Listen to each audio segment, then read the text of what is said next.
I went to bed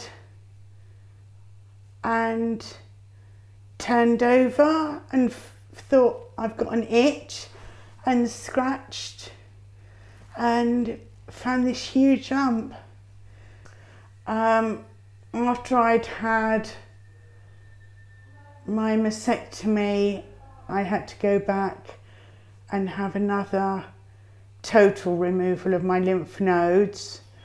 And then I started to develop swelling in my hand. I think it went up my arm a little bit, and the breast care nurse, Anya, made the appointment for me to come and see Chris. Mm-hmm. I've never been to a hospice before, and I always thought, wrongly, that if you go to a hospice, it's because you're going to die. And I actually did ask Chris, didn't I?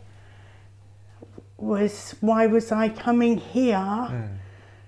Did it mean that I was going to die? I guess most people's perception of when they mention the word hospice is, oh crikey, that's where people go in and don't come out again. And yes, we are an outpatient clinic and we see patients like Helen throughout the day. I was quite nervous, wasn't I? I was quite nervous.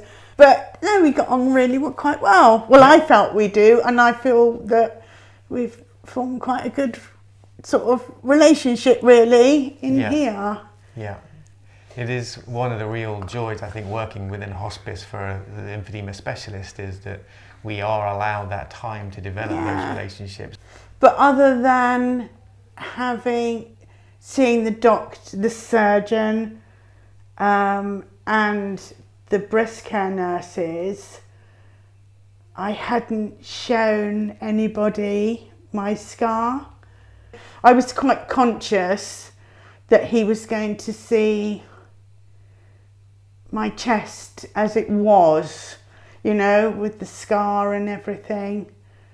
That was quite a big thing for me.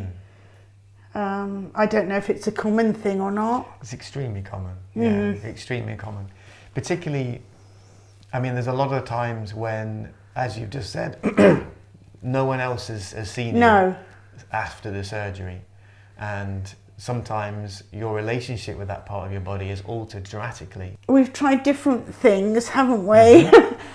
We tried the glove and the sleeve, and then we tried the massage with the ball. Mm-hmm. Feels like we're testing it. I know. And what else? And then we're now into strapping me up, as I call it, and it's like plaster, but it's stretchy. And then you put that from the middle of my chest around, and within a few minutes of putting it on, I can start to feel the benefits. It makes the pain go, doesn't it? Yeah. Which is like unbelievable. How can a bit of sticky tape around your body help? Because it's magic. Yeah, it is magic. Yeah, it is magic. Well, what's interesting with all of our lymphedema patients is that we have this bank of treatments that we can draw from, and we have very clear and very specific national guidelines to follow, but we also know that patients are individuals. So then we're allowed to take a step back and decide that maybe try the massage, which is a lot more gentle approach to allow your body to try and catch up as you're massaging daily. And that works very well, but it only works at the time when you're massaging. So it is when you do it, and when you stop doing the massage, your body just goes back to doing what it was doing. The good thing about the tape is that it links those sessions together. So the tape remains on your skin throughout the whole day for 5 days, and continually just nags your system to move the fluid from the place where it's stuck to somewhere where it can be dealt with. Yeah. You actually, seriously, and I've never told you, but you have given me a lot of confidence. Well, that's good. That's lovely to hear. But what I find amazing is that I'll have that spot on my shoulder blade, and then you strap me up, and then we're chatting, and I'm like, oh, that's going now. It's amazing. Absolutely amazing how quickly it can work.